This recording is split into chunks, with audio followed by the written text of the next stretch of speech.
हिंदसदवंदियाणं तिहुवणहिदमधुरविसदवकाणम् अन्तातीतगुणाणं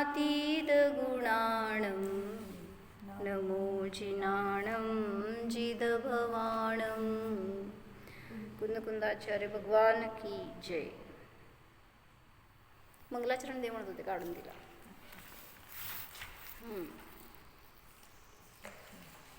पंचास्तिका संग्रहामध्ये 107 नंबरची गाथा बघितली होती आपण. त्याच्यामध्ये मोक्षमार्गाचं प्ररूपण केलंय. व्यवहार मोक्षमार्ग कसा असतो, व्यवहार सम्यक दर्शन ज्ञान चारित्र म्हणजे काय, तर ह्याचं वर्णन करून सांगितलं होतं. त्यातलं थोडंसं राहिलेले वर्णन वाचून काढते.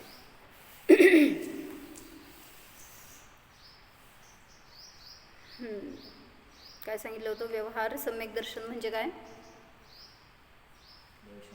खऱ्या देवशास्त्र गुरूंवर श्रद्धान, अजून काय सांग, 7 तत्वावर, 9 पदार्थांवर श्रद्धान, आपल्या आत्मतत्वावर श्रद्धान, जसं सांगितलं वस्तुस्वरूप त्याच्यावर श्रद्धान. ह्याला म्हणलं सम्यक दर्शन. म्हणजे श्रद्धा आहे, एक विश्वास आहे. मग आपण बाह्य सगळ्या गोष्टींवर विश्वास करतोय, पण एक आत्म्याचा विश्वास करत नाही. वाटतंय का मी आत्मा आहे असं? कधी मी शरीर आहे वाटते म्हणून शरीराचे सगळे उपचार करतोय. आत्म्याचा उपचार काय? डॉक्टर आत्म्याचा उपचार करतो का? तोच खरा डॉक्टर असतो, नाही तर त्याला डॉक्टरच म्हणायचं नाही. म्हणून सांगितलं गेलं की अरिहंत डॉक्टर आहेत खरे, ज्यांनी आपल्याला इतकं मोठं उपाय सांगितलं आहे शास्त्रामध्ये. आणि सगळ्या दुःखातनं तुम्ही काय करताय? बस थोड्या दिवसाचं दुःख दूर करताय, रोग दूर करताय. पण अरिहंत असे वैद्य आहेत. कारण वैद्य म्हणलं की ते भवाभवाचं दुःख दूर करतायत. पण ते दुःख आहे हे भासितच होत नाही ना, त्याच्यामुळं तर ते दूर करण्याचा प्रश्न येत नाही आहे, म्हणजे समजत नाही आहे. मग ते कसं भासित होणार? मी दुःखी आहे हे पहिला स्वीकार पाहिजे. दुःखी आहेस का सुखी आहेस? परामुळं दुःखी म्हणायचं नाही आहे बरं का आपल्याला. कोण आपल्याला त्रास देतंय, भेटलंय नाही भेटलंय हे ह्याचं दुःख नाही. मी स्वतः दुःखी का आहे, मी कोण आहे ह्याचा परिचय नाही, तो दुःखी आहे. जसं म्हणलं मागे एकदा सांगितलं होतं की राणी असती एक, काय म्हणजे राणी ना, राजाची राणी, राण्या नाही, तर ती राणी असती आणि तिच्या डोक्यावर परिणाम झाला होता. तर ती महालातनं बाहेर पडली आणि रस्त्यावर फिरू लागली, मला भूक लागली, मला जेवायला द्या, जेवायला द्या असं म्हणून. आणि प्रत्येकाच्या घरासमोर जाऊन उभारती आणि मागती आहे, मला जेवायला द्या. सगळ्यांना माहिती आहे ती राणी आहे म्हणून. मग लोक काय विचार करतायत, राणी आहे बाबा, तिला जेवायला द्यावं, असं कसं नाही देता. आणि ती आता येऊन उभारली दारासमोर. तुम्ही काय करणार हो? तुमच्या दारासमोर आली तर वाढणार, काय करणार? तर त्यांनी सांगितलं, जर तुम्ही तिला भीक दिली तर तिची भूक फक्त शमणार आहे, पण तुम्ही जर तिला तिचा ॲड्रेस दिला ना तर तिचा रोग दूर होणार म्हणा, किंवा तिला योग्य स्थान मिळालं, तिची भूक अनेक काळासाठी संपणार. तुम्ही एका वेळीशी भूक भागवली फक्त. मग तिला तिचा परिचय देणं हे मोठं काम आहे. उलटं तुम्ही तिला खायला देणं हे भिकारी बनवणं आहे, आणि तिला तिचा ॲड्रेस देणं हे राणी बनवणं आहे. काय कळलं राणी? म्हणून म्हणलं रोग कुठं आहे आपला खरा? मला मी म्हणूनच ओळखत नाही ना, हे मोठा रोग आहे. मग हेच सम्यक दर्शन ज्ञान चारित्रामध्ये सांगितलं. खरं सम्यक दर्शन काय आहे? मीला मी म्हणून अनुभवणं, विश्वास ठेवणं, तसा अनुभव करणं, तशी परिणती येऊ दे ना. जेवायला बसल्यावर तुम्हाला समजतंय का मी आत्मा आहे? झोपल्यावर समजतंय का मी आत्मा आहे? मग कधी समजतंय? खाताना खाणारच आहे असं जाणवतंय. असं ते फक्त शास्त्रासमोर बसल्यावर असते, बाहेर गेल्यावर कुठं असते? समोर मुलगी आली समजा आपली, काय झालं? कोणाची मुलगी? कुठं आत्मान काय सगळं विसरून गेलेलं असतं तिथं, माझीच. म्हणजे इतकं एकत्व विसरून जातो जीव आहे हे. सान्निध्यात राहणार की आपण, पण ते माझे हे भाव चुकीचे आहेत आपले. म्हणून मग आपल्याला तिथं संयोग वियोगाचं दुःख होत राहतं. म्हणून म्हणायचं की मी आणि तो एक जीव स्वतंत्र आहेत, आणि जीव जीव रूपामध्येच राहणार आहे. तो माझा कधी होणार नाही, मी त्याचा होणार नाही. आणि अनंत काळपर्यंत ते माझ्यासोबत राहणार कशावरून? आणि ते राहावं ही भावना चुकीची आपली, म्हणून दुःख आहे. मग जे काही संयोग मिळाला ना, व्यक्तीच नाही, एखादी वस्तू म्हणा, एखादा संयोग म्हणा, जे पण काय असेल ते माझ्याबरोबर नित्य राहावं, हे भाव तुम्हाला नियमाने दुःख देणार आहेत. मग हे जिथं समजलं नाही, हा विश्वास नाही आला की प्रत्येक द्रव्य तर अनादि अनंत आहे आणि मग ते कायम राहणार नाही आहे आणि त्याच्या ठिकाणी ते माझ्याबरोबर कायम राहावं म्हणजे काय काय केलं आपण चुका, एवढा विचार केला तर त्यात काय काय चुका झाल्या. अजून पराची आसक्ती झाली, अजून आपल्या आत्मस्वरूपाने न ओळखल्यामुळे परच मी आहे असं जाणलं. बरं, परद्रव्य म्हणजे मी आहे हे जाणलं. अजून कर्म आले. बरं, अजून भगवंतांचा अवर्णवाद केला का? भगवंतांनी सांगितलं पर्याय ही क्षणिकच आहे. मग ती मनुष्य पर्याय का असे ना, ती पण क्षणिक म्हणजे काही काळात नष्ट होणारी आहे, पण ती नित्य राहावी, दुसरा तो नित्य राहावा, हा संयोग नित्य राहावा, सगळीकडून विरोध केला आपण. म्हणून सांगतायत की जे आहे ना स्वीकार, जसं सांगितलेलं आहे तत्वाची रचना तसं स्वीकारणं हे सम्यक दर्शन सांगितलं. आणि मग तसा मी आहे जे काही रूप सांगितलेलं आहे तसा अनुभव करणं, तसं जाणणं, तशा प्रकारचं श्रद्धान करणं हे निश्चय सम्यक दर्शन आहे. काय सांगत होते मी त्याच्या आधी? हां, आजीचं सांगायचं होतं मला. जेव्हा आजीचं शेवटचं वेळ होतं, आजी म्हणजे आता आम्हा झाल्या त्यावेळेस, तर माताजींना म्हणजे लास्ट श्वास चालू होते त्यावेळेस आम्ही सगळे समोर होतो आणि मग त्यावेळेस तिथं मग माताजी म्हणाले ना, म्हणजे आता जीव गेला त्यावेळेस मी आणि आत्या बसलो होतो बाजूला आणि आमच्या डोळ्यातनं अश्रू यायला लागले. म्हटल्यावर आम्हा जवळ आले आणि ओरडले. म्हटलं काय रडायचं? म्हटलं का रडायला लागला? सुशीलमती माताजी म्हणजे माझ्यापेक्षा त्यांना त्या जास्त जवळच्या, पण कुठल्या जवळच्या? कोण जवळ नसतं. म्हणजे मला वाटलं मीच जवळची लय असं. त्यांनी तर सगळ्यासाठी समान दृष्टी असणं हे सगळ्यात जास्त शक्तीचं काम आहे, सगळ्यात जास्त कॅपेबल पाहिजे त्याच्यासाठी माणूस म्हणजे म्हणायचं आहे. आणि त्यांनी इतकी सुद्धा अस्थिरता नाही त्यांच्या परिणामामध्ये, तर ते आम्हाला म्हणाले रडायला काय झालं? म्हणले. मग आम्ही काय बोलणार आहे? गप्प बसलो. म्हटले जीवासाठी रडताय का शरीरासाठी रडताय? जीव गेलं म्हणून रडताय का शरीर आता नाही राहणार म्हणून रडताय? मग जीवासाठी रडताय तर 3 लोकांच्या बाहेर कुठं गेला नाही म्हणले, जीव इथंच आहे, मग कशाला रडायचं आहे? इतकी अशी दृष्टी तुमची असती आहे का जेव्हा समोर एखाद्याचा असा वियोग झाला आपल्या? कशी येते सांग ना शक्ती ती. म्हणजे मला तर इतकं इम्प्रेसिव्ह वाटलं ना अम्मांचं वाक्य. कसं असा विचार करू शकतो एक जीव जेव्हा समोरचं, ठीक आहे ती जन्मदाती आई होती पूर्वाश्रमीची का असे ना, पण त्यांच्याविषयी इतकी विरक्ती. म्हणजे सहज त्यांनी म्हणलं ना, ते जातीवंत काय असतं ना वैराग्य, ते प्रत्येक गोष्टीतनं झळकतं अम्मांच्या. मग तसं आपल्यात का नाही येऊ शकत? आपण तसा प्रयोगच करत नाही आहे. सतत आपण या पर्याय सहीत स्वतःला जाणण्याचा प्रयत्न करतोय, म्हणून आपल्याला ते भाववासना होत नाही. मग एवढं शिकायचं अम्मांच्या सहवासात आल्यावर. काय कसं? मी फक्त आत्मा आहे. कोणीही असू देत माझ्या संयोगात, ते किती स्वतंत्र आहेत आणि मी किती स्वतंत्र आहे. ज्यांना ज्यांना आपण जोडायला जातो स्वतःबरोबर, नियमाने दुःख होणार आणि नियमाने तो संयोग परत परत भेटणार. पण या भावात तुम्हाला प्रेम रूपाने भेटलाय ना, पुढच्या भावात नियमाने, वैर रूपाने, द्वेष रूपाने भेटणार. मग कोण पाहिजे? सांगू घरातल्या सगळ्यांना. ते म्हणणार तू दीक्षा घेते का आम्ही घेऊ पहिला? म्हणजे संस्कार तर हे करायला पाहिजेत की मला ही साधनाच करायला पाहिजे, हे मला तत्वज्ञान स्वीकार व्हायला पाहिजे, असंच माझं परिणती पाहिजे ज्ञानामध्ये. आचरणात येईल हळूहळू, नाही असं नाही, पण ज्ञानात आणि श्रद्धानात तरी इतकी दृढता पाहिजे की मी सर्वापासून स्वतंत्र, कसा नित्य जाणणारा, बस माझ्या आत्म्याला कोणी स्पर्श करणारा नाही, कोणी घात करणारा नाही, कोणी सुखी करणारा नाही, कोणी पुण्यपापी करणारा नाही, किती मी तर सगळ्यापासून असा अस्पर्शी असं तत्व आहे, हे जाणणं म्हणजेच सम्यक दर्शन आहे. तर अशा तत्वांचं वर्णन करायसाठी त्यांनी पुढची गाथा दाखवत आहेत. 108 नंबरची गाथा आहे. शास्त्र असेल तर घेऊन बसा. जीवा जीवा भावा पुण्यं पावं च आसवं ते सिं संवरणी जर मोखो 108 नंबरची गाथा आहे. पुढे जा. अजून एक अजून पुढं ह्याच्यात चौथी गाथा असेल या अधिकारात. हीच आहे की तुझी जीवा जीवा जीवा भावा पुण्यं पावं च आसवं ते सिं संवरणी जरबंधो मोक्षोय हवन्ति ते अठ्ठा. मोक्षोय संवरणं निज्जरणं बंधो मोक्षोय ते अठ्ठा. पाडवेल आहेत असे 2 प्रकारचे. काय सांगितलं अर्थ? 7 तत्व आहेत आणि 9 पदार्थ आहेत. सांग कुठले 9 पदार्थ? 7 तत्व. थांब ताई, मी आहे की मोक्षाला न्यायला तिला.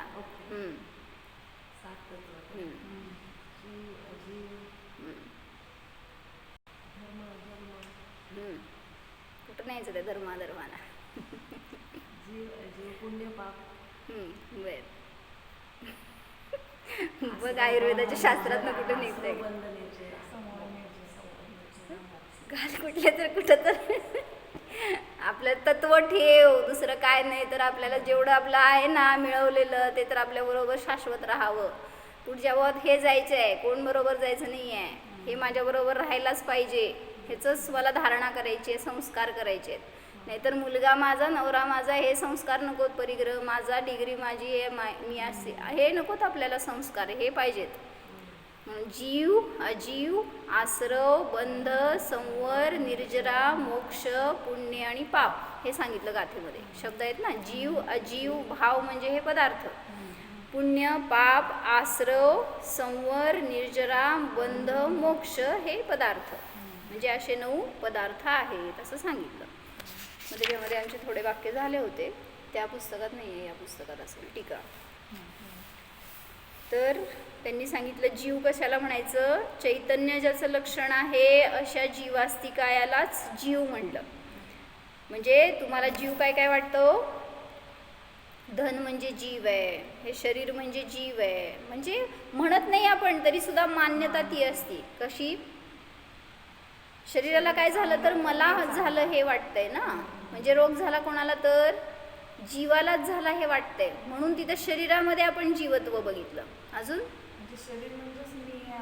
हीच भावभास नाही. म्हणूनच म्हणलं ना मध्ये जितूबाईंनी काय, तुम्ही आज घरातल्या सगळ्या वस्तूंमध्ये सगळ्या अजीवाला जीव बनवलंय आणि जीवाला अजीव बनवलंय. म्हणजे जीवाची किंमत नाही राहिली आज कोणाला, परजीवाची. आणि सगळ्या अजीव वस्तूंना आपण इतकं प्रेम करतोय, इतकं जवळ सांभाळतोय. ते मोबाईल वगैरे तर हरवलं तर जीव गेल्यासारखं होतं लोकांना. धन गेलं तर एकांचं झालं असं, एकांची बायको मेली तर वेडे झाले ते. म्हणजे असं त्या जीवांमध्ये आपला जीव ओततोय. मग कुठं कुठं वाटला आपला जीव. एकांना ते मोबाईल काढून घेतलं एका मुलाकडनं तर वेडा झाल्या सगळं झाला. तो सुद्धा म्हणला, ते रस्त्यावर जाऊन बसला आणि म्हणला की आत्महत्या पण करतायत लोक. म्हणजे कशात जीव मानतोय ना, अशी आसक्ती दुःखाचं कारण आहे. म्हणून सांगावं लागलं आचार्यांना की चेतना जिथं आहे ना तिथंच जीव आहे. अन्य कुठल्याही वस्तूमध्ये, व्यक्तीमध्ये, पदार्थांमध्ये जीव तुमचा जीव नाही. अस्तिकाय म्हणजे बहुप्रदेशी. जे जे द्रव्य बहुप्रदेशी असतात त्यांना अस्तिकाय म्हटलं जातं. मग 6 द्रव्ये कुठली आहेत? जीव, जीव, उद्गल, धर्म, आकाश, काल. धर्म, अधर्म, आकाश आणि काल. तर हे 6 द्रव्यांमध्ये कोण कोण बहुप्रदेशी आहे हेच या ग्रंथाचा विषय आहे. पंच अस्तिकाय असं नाव आहे या ग्रंथाचं. मग अस्तिकाय म्हणजेच ज्यांचे प्रदेश अधिक आहेत त्यांना अस्तिकाय म्हणायचं. आणि जे एक प्रदेशी आहेत, ज्यांचे बहुप्रदेश नाहीत त्यांना अस्तिकाय नाही म्हटलं. जसं कालद्रव्य एक प्रदेशी असतं, परमाणू एक प्रदेशी असतो, असं त्यावेळीच त्याला कालाणूला बहुप्रदेशी नाही म्हटलं. पण बाकीचे सगळे द्रव्य अस्तिकाय आहेत, कारण परमाणूमध्ये बहुप्रदेशी व्हायची योग्यता आहे. तसं कालाणू बहुप्रदेशी होत नाही. म्हणून आपला जीव कसा आहे तर अस्तिकाय म्हणलं गेलं म्हणून त्याला, कारण बहुप्रदेशी आहे. एक प्रदेशी जीव नसतो. कुठलाही असू देत, कितीही सूक्ष्म शरीरात असू देत. तुमचे बॅक्टेरियाज किती प्रदेशात असते तो? तुम्हाला ते मायक्रोस्कोपमध्ये जाऊन बघावं लागतंय. तुम्हाला वाटते ते एवढ्याशा जागेमध्ये, पण ते सुद्धा असंख्यात प्रदेश आहेत. भलेही ते शरीर त्यांचं तुम्हाला एवढं सूक्ष्म दिसतंय, पण आत्म्याचे प्रदेश नियमाने असंख्यात आहेत. कसं काय? 3 लोकांमध्ये आपण जेव्हा ते हे करतो की नाही असं नाही म्हणायचं. मला काय म्हणायचं आहे की माझ्या शरीरात आता इतकं मोठं शरीर दिसतंय, तर माझे प्रदेश असंख्यात आहेत. आणि हेच प्रदेश समजा हा जीव मेला आणि त्या सूक्ष्म शरीरामध्ये गेला, तर तो कसं काय तिथं व्यापू शकतो? कॉम्पॅक्ट झाले बेडून म्हणजे म्हणायचं संकोच विस्तार शक्ती आहे जीवामध्ये. हां, मग ते त्या शक्तीचं कारणाने कमी जास्त आकार दिसून येतो, होऊ शकतो. मग तसं तुम्ही हे का नाही करू शकत हो ह्या द्रव्यांना? काही टेबल, हे माईक वगैरे, ह्याला त्याच्यामध्ये ते जीवत्व नाही आहे ना, चैतन्य जीवत्वाचा हे संबंध नाही आहे. ॲटम काय म्हणतात असंख्यात प्रदेश नाही आहेत. त्यांचे जे परमाणू आहेत ते मोठे संकोच विस्तार शक्ती नाही आहे ना. संकोच विस्तार शक्ती हेच आहे ना कारण. जीवामध्ये जी शक्ती आहे तशी शक्ती ह्याच्यामध्ये नाही आहे. म्हणून सांगितलं की जीव काय करतोय, भलेही मोठ्या शरीरात व्यापलाय तरी सुद्धा तो जर त्या शरीरातून बाहेर पडला तर कुठल्याही वेगळ्या वेगळ्या आकारामध्ये सुद्धा व्यापू शकतो. जसं म्हटलं देवगतीमध्ये कुठल्या हाईटपासून कुठल्या हाईटपर्यंत आहेत सांग देव. नरकगतीमध्ये पहिल्या नरकापासून खालच्या नरकांमध्ये गेलो ना तर उंची कमी कमी वाढत जाते. नरकामध्ये पहिल्या नरकात उंची कमी आहे नारकींची, आणि खाली खाली बिळं कमी झाली आणि उंची वाढत गेली, दुःख वाढत गेलं, आयु वाढत गेली, सगळं खाली असं दाखवलं. सगळी प्रतिकूलता वाढत गेली, पाप वाढत गेलं. आणि ह्याच्या विरुद्ध वरती जेव्हा पहिल्या स्वर्गातून वरच्या स्वर्गामध्ये जातो तेव्हा हाईट उंची कम हो जाती. वो एक हाथ पे रहते ना सर्वात सिद्धीचे देव, ते एक हात प्रमाण हां, हाईट कमी होत गेली. स्वर्गामध्ये वरच्या स्वर्गातले देव, सगळ्यात सर्वात सिद्धीतले वरच्या देव आहेत ना, ते सगळ्यात कमी हाईटवाले आहेत. काहीतरी 1-1.5 हात का 3 हात असं काहीतरी सांगितलं त्यांनी प्रमाण. म्हणजे हाईटवर काय नाही आहे. मला म्हणायचं आहे की अशा आकारांमध्ये सुद्धा व्यापला जीव. जेव्हा इथं मनुष्यांमध्ये सांगा, मनुष्यामध्ये मनुष्याची हाईट मॅक्झिमम किती हो?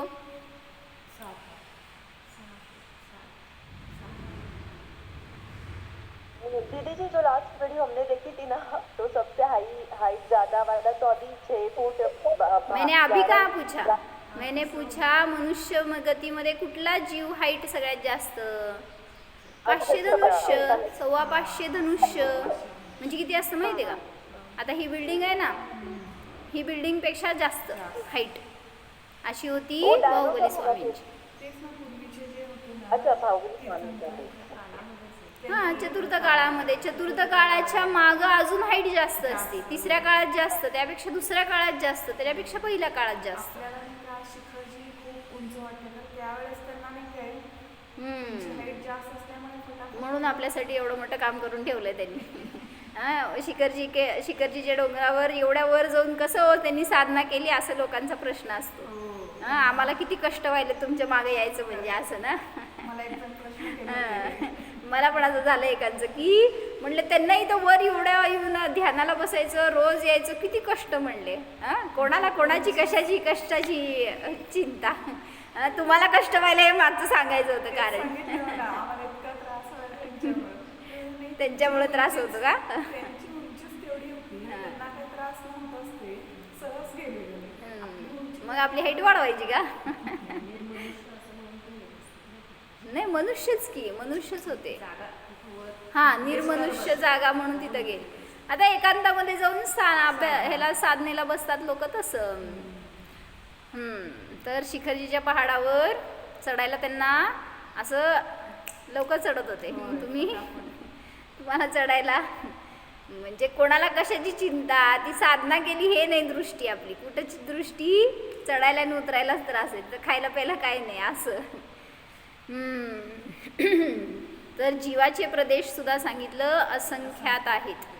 मग तो कुठल्याही शरीरात व्यापू दे तरी सुद्धा त्याचे प्रदेश असंख्यातच असणार. म्हणजे मला म्हणायचं आहे 500 धनुष्य उंचीवाला नारकी सगळ्या खालच्या नरकामध्ये, तो मरून नियमाने सिंह आदी क्रूर पशु होतो.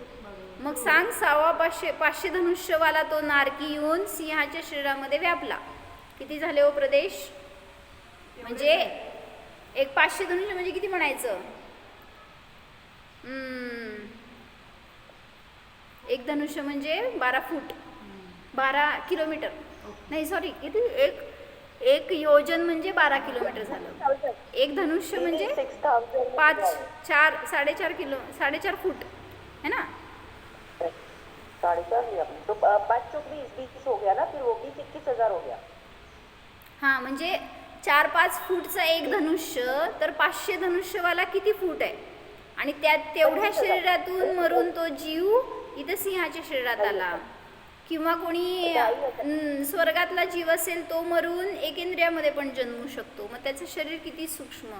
म्हणजे म्हणायचं शरीरावरून म्हणून कुठल्याही जीवाची हीनादिकता किंवा कमी जास्तपणा समजत नाही. कॉम्पॅक्ट होतात असंच की, संकोच होतो आणि विस्तार होतो. जसं म्हणलं तुम्ही रुई आहे, ती किती प्रदेशात ठेवणार हो? एवढी सगळी समजा ह्या रूम भरून रुई आहे, कापूस आहे, किती प्रदेशात त्याला ठेवू शकणार? म्हणजे ते जर कमी केलं त्याची जागा तर खूप छोट्या जागेमध्ये पण ते व्यापू शकतं. हां, आणि तेच म्हणलं तेवढ्याच जागेमध्ये व्यापणारं एखादं लोखंडाचं वजन असेल तर म्हणजे शेवटी सांगायचं की आकार कमी जास्तपणा असं असू शकतं. आपल्या जीवाचं सांगायचं. पसरली तर मोठ्या जागेत व्यापणार आणि घडी केली छोटी तर छोट्या जागेत. तसं म्हणायचंय. आत्मप्रदेशामध्ये तर 20-30 शक्तीच आहे, त्यामुळं ते आकुंचन प्रसरण असं दिसून येतं तुम्हाला. ठीक आहे, तर त्याला म्हटलं चैतन्य लक्षणवाला जो आहे तो जीव आहे. याला सोडून तुम्ही जीवाचं जे जे आयडेंटिफिकेशन करता ते सगळं फोल आहे, तो जीव नाही. तुमचं आय कार्ड कुठं आहे? आधार कार्ड कुठं आहे? आयडेंटिटी. तर आपण त्या फोटोत दाखवतोय ना, इथं आहे ना, तो मी आहे, इथं तर कोपऱ्यात आहे ना, तो मी आहे. म्हणजे आपण कुठं शोधतोय हो? तिथं. तो ते जीवाचं लक्षण नाही आहे, चेतना हे जीवाचं लक्षण आहे हे सांगायला लागले. म्हणून तुमचा फोटो जरी काढला ना तरी तुम्ही तो नाही आहे. का? हां, कारण फोटोत कॅच होणारा जीव नसतोच. जे कॅच होते ते स्पर्श सगंध वर्णच आहे, म्हणून तो जीव नाही. म्हणून आता तिथं तुमच्या आय कार्डवर असेल ना फोटो कुठल्या, तर तो काढून टाकायचा. मी कुठं आहे हो? मी इथं आहे म्हणून सांगायचं. सगळे पॉलिटिशियन तुमच्या मागे येतील म्हणून. तर जीवाचं लक्षण असं सांगितलं. पुद्गलाचं लक्षण काय? नाही, अजीवाचं लक्षण काय? तर चैतन्याचा अभाव असं ज्याचं लक्षण आहे तो अजीव आहे. मग ते कुठले कुठले द्रव्य? तर पुद्गल, धर्म, अधर्म, आकाश आणि काल हे अजीव द्रव्य आहेत. त्याच्या पुढं सांगितलं होतं पुण्य कशाला म्हणायचं आणि पाप कशाला म्हणायचं. हे जीव अजीव पृथकभूत अस्तित्वाने निर्वृत्त भिन्न स्वभावभूत मूल पदार्थ आहेत आणि या 2 पदार्थांच्या संयोगाने पुढचे सगळे 9 पदार्थ बनले. जीव पुद्गल संयोग परिणाम निर्वृत्ताः सप्ता अन्य पदार्थाः. जीव पुद्गलाच्या संयोगाच्या परिणामाने रचलेले हे 7 अन्य पदार्थ आहेत. म्हणजे जीव अजीव वेगळं ठेवा आणि पुढं आसरव, बंध, संवर, निजरा आणि मोक्ष, पुण्य आणि पाप हे सगळे जीव अजीवाच्या संयोगाचं फळ आहे. त्याच्या निमित्तात त्यांचं परिणमन, त्याचं संयोग, त्याच्याने रचलेले जे आहेत ते हे 7 पदार्थ आहेत. मग पुण्य कशाला म्हणलं? पुण्य म्हणजे जो आत्मा को पवित्र करे उसे पुण्य कहते ना. या शुभ भाव कर्म आत्म्याला पवित्र करू शकतात का? नहीं ना, वो तो एक्चुअली इसलिए हमने आपको ये डेफिनेशन बोली कि हमने ऐसी डेफिनेशन पढ़ी है, वो ऐसे कैसे फिर रहते. पुणाती इति पुण्यम असं का सांगितलं जातं. मग ते स्थूल परिभाषा केली गेली की आत्म्याला पवित्र करतं ते पुण्य आणि जे पाप म्हणजे पाती रक्षती, पवित्र आत्म्यापासून जे रक्षण करतं ते पाप, असं त्याची व्युत्पत्ती केली जाते. पा अधिक प, पवित्र आत्म्यापासून पाती रक्षती म्हणजे जे दूर करतं त्याला म्हणायचं पाप. काय कळलं? पवित्र आत्म्यापासून आपल्याला दूर करतो हां म्हणजे तुमचे पाप परिणाम आहेत ते नियमाने आत्म्यापर्यंत येऊ देत नाहीत आणि म्हणून त्या अपेक्षेने पुण्याला म्हणलं पवित्र आत्म्याला देणारं ते पुण्य असतं. आता इथं तेच सांगतायत की शुभ भाव जे आहेत ते पुण्य 2 प्रकारचं सांगितलं होतं आणि पाप 2 प्रकारचं. कुठलं हो बोला. प्रशस्त पुण्य अप्रशस्त पुण्य या वो पुण्यानुबंधी पुण्य पापानुबंधी पुण्य. द्रव्य पुण्य और भाव पुण्य हे 2 भेद आहेत आणि तसेच पापाचे पण 2 भेद होणार, द्रव्य पाप आणि भाव पाप. मग सांगा द्रव्य पाप म्हणजे काय? अजून आपण हिंसा केलं नाही तर मनामध्येच भाव झाले आपल्या. द्रव्य पाप म्हणजे काय? मनामध्ये वो पाप पुद्गल भावांची कर्मणु होगा. अहो मनातलं कसं द्रव्य विचारते, भाव नाही विचारते. कर्मांचं जिथे आपल्याला पुद्गल कर्मणु का आना बंद केली वो है पाप. सगळे गावी बोलला ना अशुभ साहेब. और अजून एकदा बोला. द्रव्य पाप म्हणजे काय? एखाद्या जीवाला मारणे तर होतात. ज्या परिणामांनी काही नाही बरोबर आहे. पाप कर्माचा तो परिणाम आहे हे बघा पहिल्यांदा, पण क्रिया बघतोय ना. तर द्रव्य पुण्य द्रव्य पाप म्हणजे पुद्गल कर्म त्याचा परिणाम आहे, पर्याय आहे. पुद्गलाची ती पर्याय आहे, त्याला म्हटलं द्रव्य पुण्य किंवा द्रव्य पाप. मग आपण बघायला जातोय की पुढं क्रिया ह्या कर्माच्या उदयाचं निमित्त असताना दिसून येते. पण म्हणून सांगायला लागले की पहिल्यांदा तो कर्माचा परिणाम आहे तो माझ्या बरोबर आहे का? कारण मी केलेले तसे पूर्वीचे भाव आहेत. मग भाव पुण्य आणि भाव पाप म्हणजे काय हो? तो इसमें तो वही लेना पड़ेगा ना विपरीत अपन को कि बुरा सोचा किसी को मारने का परिणाम plan किया, जीव किसी के को- परिणाम है ना, ये कर्म के परिणाम है, तो ये जीव परिणाम है. म्हणजे जीवाने जे भाव केले परिणाम केले त्याचं जे क्लासिफिकेशन केलं चांगले आणि वाईट परिणाम, मग ते शुभ किंवा अशुभ परिणाम, त्याच्यानुसार त्याला पुण्य आणि पाप म्हणलं गेलं. म्हणून त्यांनी तेच घेतलंय टीकेमध्ये. काय? शुभ परिणाम जीवस्य तत्निमित्त कर्म परिणाम पुद्गलानां च पुण्यम. जीवाचे शुभ परिणाम ते पण पुण्य आहे आणि पुद्गलाचे कर्म परिणाम ते सुद्धा पुण्य आहे. पुढं सांगितलं अशुभ परिणाम जीवस्य तत्निमित्त कर्म परिणाम पुद्गलानां च पापम. जीवाचे अशुभ परिणाम हे पाप आहे, त्याच्या निमित्त पुद्गलाचे जे कर्म परिणाम होतात ते द्रव्य पाप आहे. मग काल सांगितलं ना तिने काय? असं होणार नाही की कर्माचा उदयाला उलट कर्माचा उदय नाही आला आणि तुम्ही क्रोधी झाला पुण्यपापी झाला असं होणार नाही. काय म्हणले? कर्माचा उदय आला नाही आणि तुम्ही पापरूप परिणमन करताय असं होणार नाही, कारण त्याचं ते निमित्त आहे. दीदी जी वो नहीं समझा थोड़ा आपने जो बताया ना द्रव्य पाप क्या बोला अभी आपने वो कर्माचे परिणाम आहेत ते. पुद्गलाचे परिणाम म्हणजे द्रव्य घेतलं, जसं द्रव्य कर्म म्हणता ना तुम्ही आणि भाव कर्म, तसंच द्रव्य पुण्य आणि द्रव्य पाप आहे. नहीं पुद्गल तो अजीब है ना, तो उसके परिणाम कैसे होंगे? परिणाम म्हणजेच पर्याय परिणमन. त्या पुद्गलाचं त्या रूपाने झालेलं परिणमन त्यालाच म्हणलं कर्म परिणाम, त्यालाच म्हणलं पुद्गलाचे परिणाम. पुद्गल परमाणुओं का पाप रूप आना वही बोल रहे हो ना यहाँ पे द्रव्य पाप. त्याला संज्ञा दिली गेली ती. काय प्रश्न कळलं का? पुद्गलाला पुण्य आणि पाप कसं म्हणायचं? तुम्ही भाव करता त्याला चांगला आणि वाईट, शुभ आणि अशुभ, पुण्य आणि पाप म्हणू शकता. पुद्गलाच्या परिणामाला कसं शुभ आणि अशुभ म्हणायचं?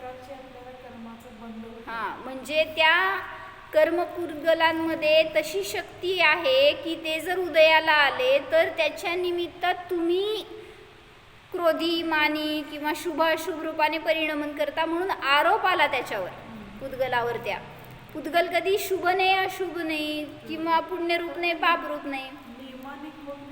हा ना, म्हणूनच निमित्त म्हणलं ना उपचाराने जेव्हा त्यांचा उदयाला तेव्हा कदाचित तुम्ही त्या रूपाने परिणमन करता, म्हणून त्यांना तसं नाव आलं. म्हणून तर मग म्हणलं ना की असाता कर्मांचा उदय किंवा साता कर्माचा उदय काय काम करतं? दुःखी करू शकतं म्हणजे तो जीव जर त्यानुसार परिणाम केला तर. हां, असाता कर्म तुम्हाला दुःखी करू शकतं का? नाही. मग तुम्ही असाता का म्हणता? त्याला सताच म्हणा.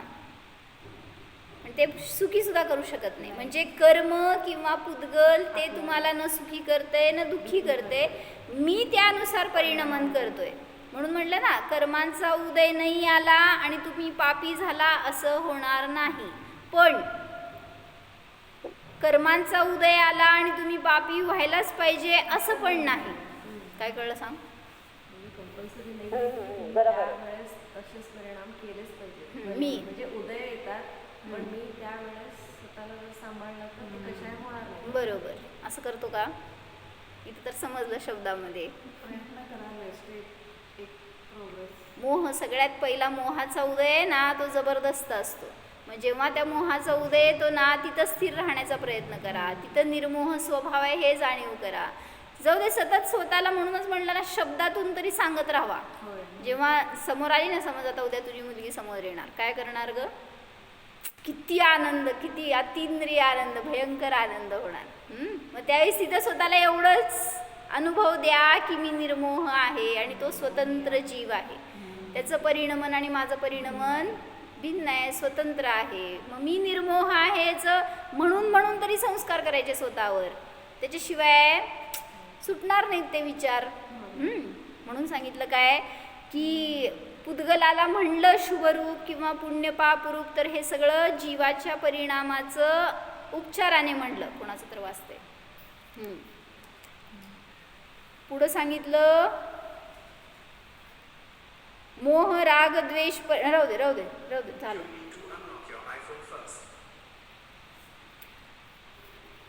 बघा शास्त्रात मोह राग द्वेष परिणाम जीवस्य तन्निमित्तः कर्म परिणाम योगद्वारेण प्रविशताम पुद्गलानां च आश्रवः. आश्रव कशाला म्हणायचं हे सांगतायत. म्हणजे 9 पदार्थांचं वर्णन करतायत ना, तर त्याच्यामध्ये जीव, अजीव, आश्रव आणि पुण्य आणि पाप यांचं वर्णन सांगितलं 4 पदार्थांचं. आता सांगतायत काय आश्रव म्हणजे काय. आश्रव कशाला म्हणायचं? कर्माच्या येण्याला आणखीन एक म्हणजे आपण जे परिणाम करतो त्यानुसार जे कर्म द्रव्य कर्मांचं जीवाकडे येणं. त्यांनी सांगितलं मोह राग द्वेष परिणाम हे जीवाचे आश्रव भाव आहे. त्याच्यात पण 2 भेद लावायचे. काय? द्रव्य आश्रव आणि भाव आश्रव. भाव म्हणजे काय? मग जीवाचे मोह राग द्वेष आदी परिणाम ह्याला म्हणलं भावाश्रव. आणि त्याच्या निमित्त योगाच्या द्वारे, योग म्हणजे मन वचन काय, या 3 योगांच्या द्वारे जे कर्माचे परिणाम पुद्गलाच्या कर्मांचे परिणाम जे जीवाच्या प्रदेशाकडे येतात त्याला म्हणलं गेलं द्रव्याश्रव. म्हणजे तुम्ही परिणाम करा, तिथं बस रेडी आहेत पोझिशनमध्ये असे बसलेले तयार की तुम्ही इकडं परिणाम केला आणि तिकडं ते बांधले जाणार. परवा सांगितलं ना अलंकार काकाजी सांगितलेले की ते आत्म्याकडे येत नाही, ते जे कर्मांचे तिथंच येत आहेतच. ते विसरसोपचे रूपाने परत आहेत ना तयार बसलेले. तर ते सांगितलं की जसं तुम्ही बँकेत गेला तिथं पैसा तयार आहे हो, तुम्हाला पाहिजे म्हणल्यावर तुम्ही जर अलाउड केला तर ते तुम्हाला मिळणार, नको म्हणलं तर ते देणार घेणार, हे सगळं तुम्ही बस करायचं अवकाश आहे, साईन करायचा अवकाश. ते तुम्हाला लगेच मिळणारायचं असेल तर लगेच मिळणार, नसेल मिळायचं तर ते द्यायचं असेल तर लगेच दिलं जाणार असं. मग तसं म्हणलं इथं पण विसरसोपचे रूपाने बस तयार आहे, तुम्ही साईन करा. म्हणजे काय करायचं? त्यांना अलाउड करा, बस एंट्री दिलं की आश्रव झाला. म्हणून ते आश्रव झाला म्हणजे ते विसरसोपचयमध्ये असणारे कर्मपरमाणू कार्मण शरीर रूपाने परिणमित होतात, त्याला म्हणायचा आश्रव.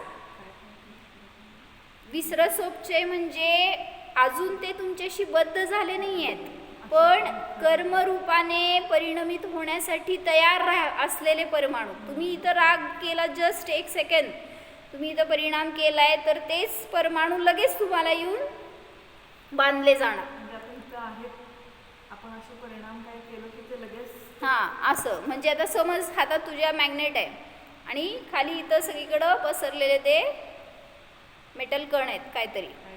हां, तर ते जस्ट अजून तू जवळ आणायला लागली आहेस, पण ते तयार आहेत. आम्हाला मॅग्नेट मिळालं की आम्ही बस चिकटणारच त्याला असं. मग तुम्ही त्या मॅग्नेटला जवळ घेतलं तर ते लगेच त्याच्यात किती त्याची शक्ती आहे तेवढं ते पकडणार त्या परमाणूंना, मॅग्नेट त्या मेटलला. मग तसं म्हणलं इथं तयार आहेत सगळे तुमच्या प्रदेशामध्ये कर्मांचे परमाणू. मग तुम्ही इथं बस रागद्वेष केला, एखादा मोहाचा परिणाम केला, क्रोधादी कषाय केला, सगळे ते परमाणू कर्मरूपाने तुम्हाला बांधले जातात. म्हणजे मीच मला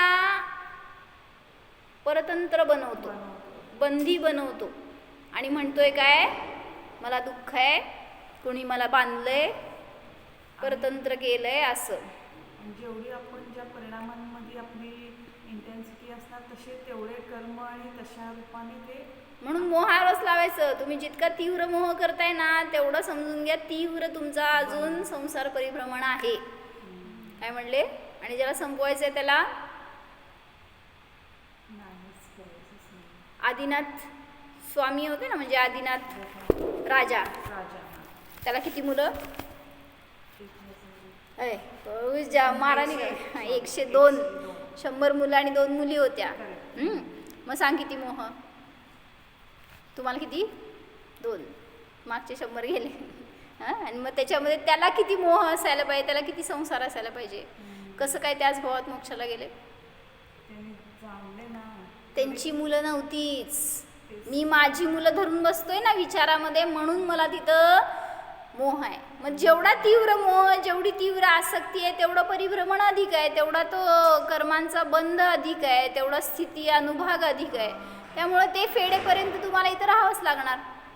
आणि ते नष्ट करायचं तर बस एका क्षणात भेदविज्ञान करत ते भिन्न आहे मी भिन्न आहे, तर त्यांची स्थितीसुद्धा घटायला वेळ लागत नाही. म्हणजे ते मोह संपायला सुद्धा वेळ लागणार नाही आणि बांधायला सुद्धा वेळ लागणार नाही. एका क्षणात 70 कोडाकोडी बांधताय आणि तेच एका क्षणात तुम्ही अंतकोडाकोडीपर्यंत आणू शकता.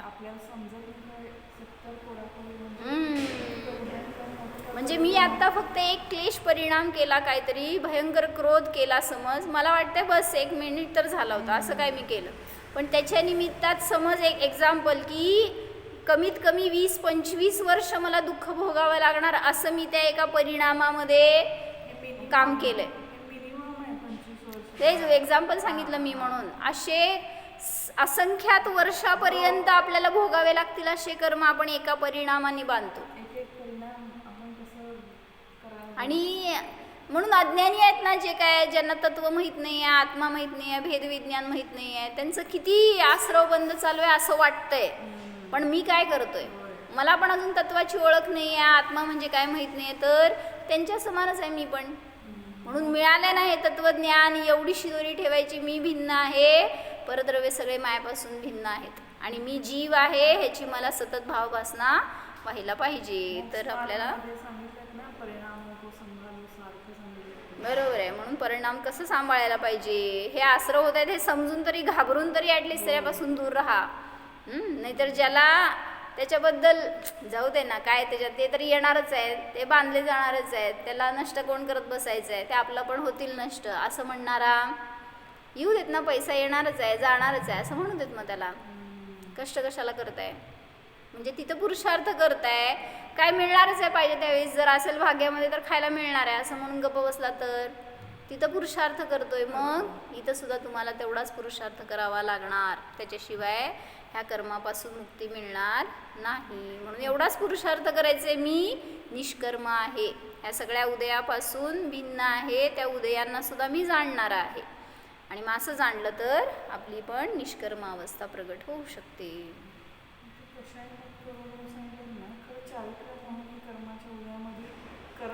निमित्त म्हणायचं त्याला, चारित्र मोहनीयाचं निमित्त असताना उदयाचं तिथं कशाय होतात, पण मी करायला नाही पाहिजे ते पुरुषार्थ माझा असणार.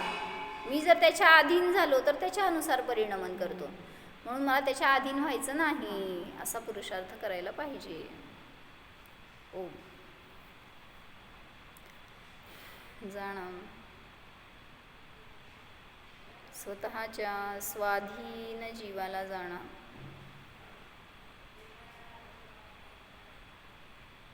कर्मापासून, संयोगापासून परनिमित्तापासून सर्वथा भिन्न जाणणारा जीव जाणा. मी आहेच. ओम